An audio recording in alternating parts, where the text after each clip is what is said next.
The Havamal. All doorways before going forward should be looked to, for difficult it is to know where foes may sit within a dwelling.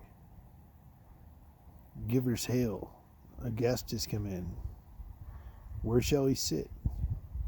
In much haste is he who on the ways has to try his luck. Fire is needful to him who is come in and whose knees are frozen. Food and raiment a man requires where the fell has traveled.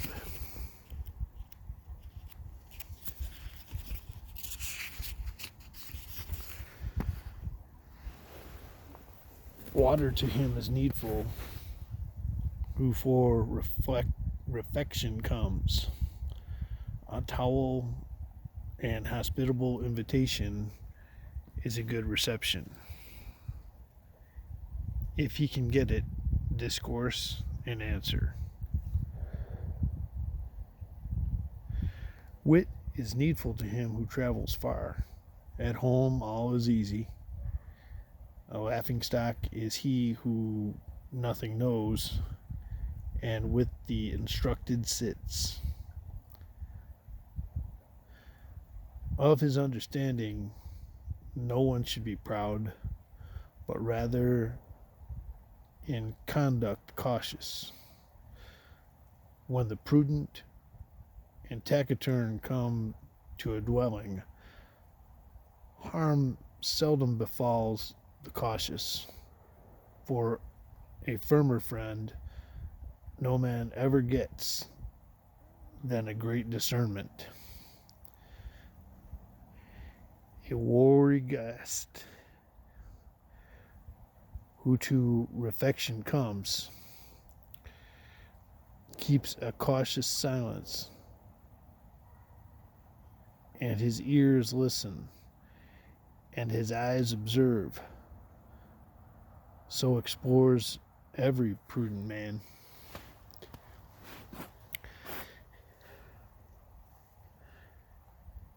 He is happy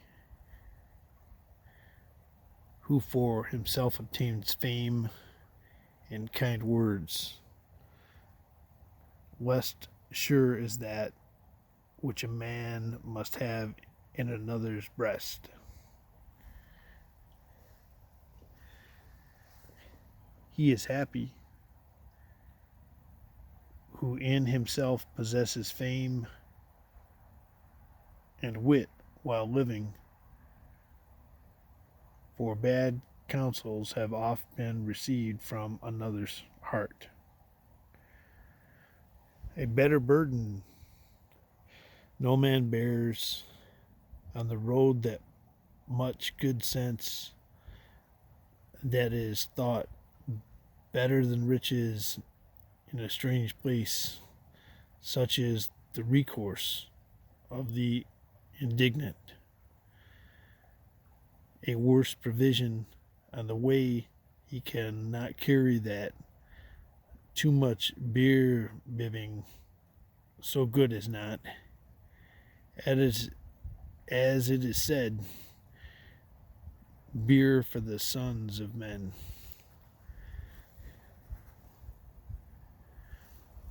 A worse provision no man can take from table than too much beer bibbing, for the more he drinks, the less control he has of his own mind.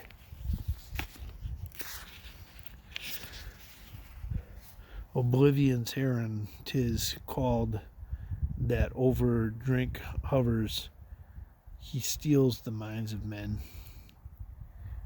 With the bird's pinions I was fettered in Gunlog's dwelling.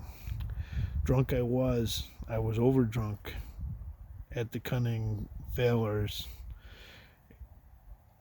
It's the best drunkenness when everyone after it regains his reason. Taciturn and prudent, and in war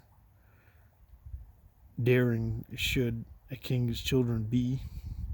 Joyous and generous everyone should be until his hour of death. A cowardly man thinks he will ever live. In warfare he avoids, but old age will give him no peace, though spears may spare him. A fool gapes when to a house he comes, to himself mutters, or in silent. But all at once, if he gets drink, then is the man's mind displayed. He alone knows who wanders wide and has much experienced by the disposition each man is ruled, who common sense possesses. Let a man hold the cup, yet of the mead drink moderately. Speak sensibly and be silent. As of a fault no man will admonish thee, if thou goest to bed early. A greedy man, if he be not moderate, eats to his mortal sorrow. Oftentimes his belly draws laughter on a silly man who among the prudent comes. Cattle know when to go home, and then from grazing cease, but a foolish man never knows the measure of his own stomach.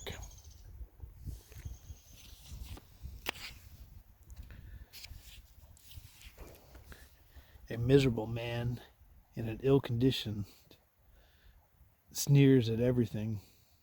One thing he knows not, which he ought to know, that he is not free from faults. A foolish man is all night awake, pondering over everything. He then grows tired, and when morning comes, all is lament as before. A foolish man thinks all who on him smile to be his friends. He feels it not, although they speak ill of him when he sits among the clever. A foolish man thinks all who speak him fair to be his friends, but he will find if into court he comes, he has few advocates. A foolish man thinks he knows everything if placed in unexpected difficulty, but knows not what to answer if the test he is put. A foolish man who among people had best be silent, for no one knows that he knows nothing unless he talks too much. He who previously knew nothing will still know nothing. Talk he ever so much. He thinks himself wise, who can ask questions and converse also. Conceal his ignorance no one can, because it circulates among men. He utters too many futile words, who is never silent. A garrulous tongue, if it be not checked, sings often to its own harm. For a gazing stock, no man shall have another, although he comes a stranger to his house. Many a one thinks himself wise if he is not questioned, and can sit in a dry habit. Clever thinks himself the guest who jeers a guest if he takes to flight. Knows it not certainly he who prates at meat, whether he babbles among foes. Many men are mutually well disposed, yet at table will torment each other. That strife will ever be, guest will guest irritate. Early meals a man should take often, unless to a friend's house he goes, else he will sit and mope, and will seem half famished, and can of a few things inquire. Long is and indirect the way to a bad friend's, though by the road he dwell, but to a good friend's the path lie direct, though he lives far away. A guest should depart, not always stay in one place. The guest becomes unwelcome if he too long stays in another's house. One's own house is best. Small though it be, at home is everyone his own master. Though he but 2 goats possesses, and a straw thatched cot, even that is better than begging.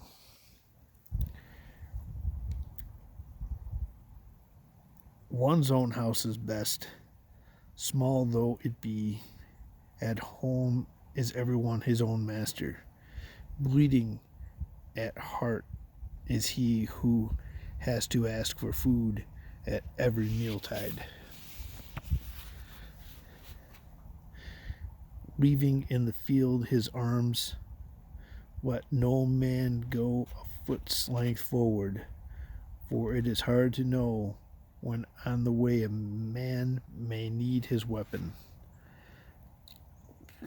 I have never found a man so wealthy or so hospitable that he refused a gift, or of his property so abundant that he scorned a repayment. Of the property which he has gained no man should suffer need, for the hated oft is spared, for the dear was destined. Much goes worse than is expected. With arms and vestments friends should each other gladden, those which are in themselves most sightly. Givers and requiters are longest friends, if all goes well.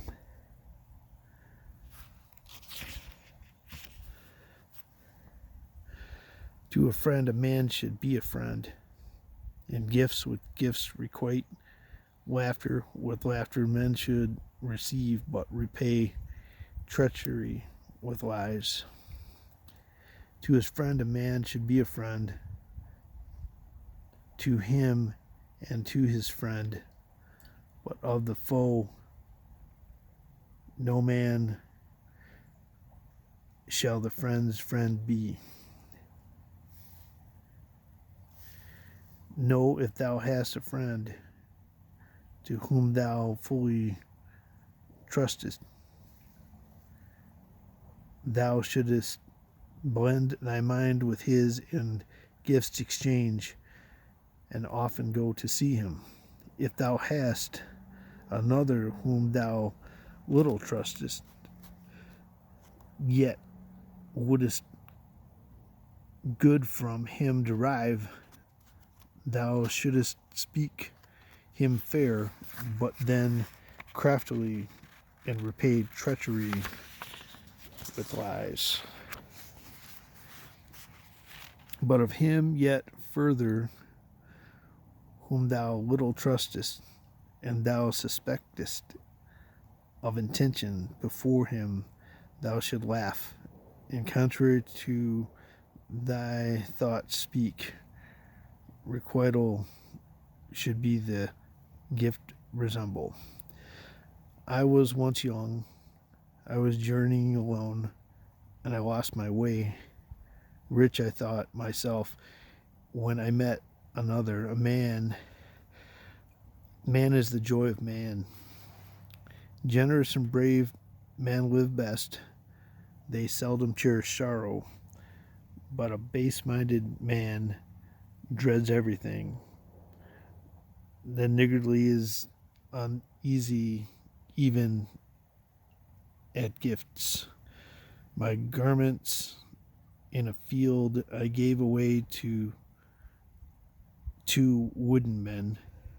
Heroes they seem to be when they got cloaks. Exposed to insult is a naked man. That's 1 through 49. Not the easiest to read and a little hard to understand. Antiquated words, but there is value in truth. This is a reading of the Pocket Havamal just before Christmas. And I hope you learned something, because I know I did. Thanks for listening.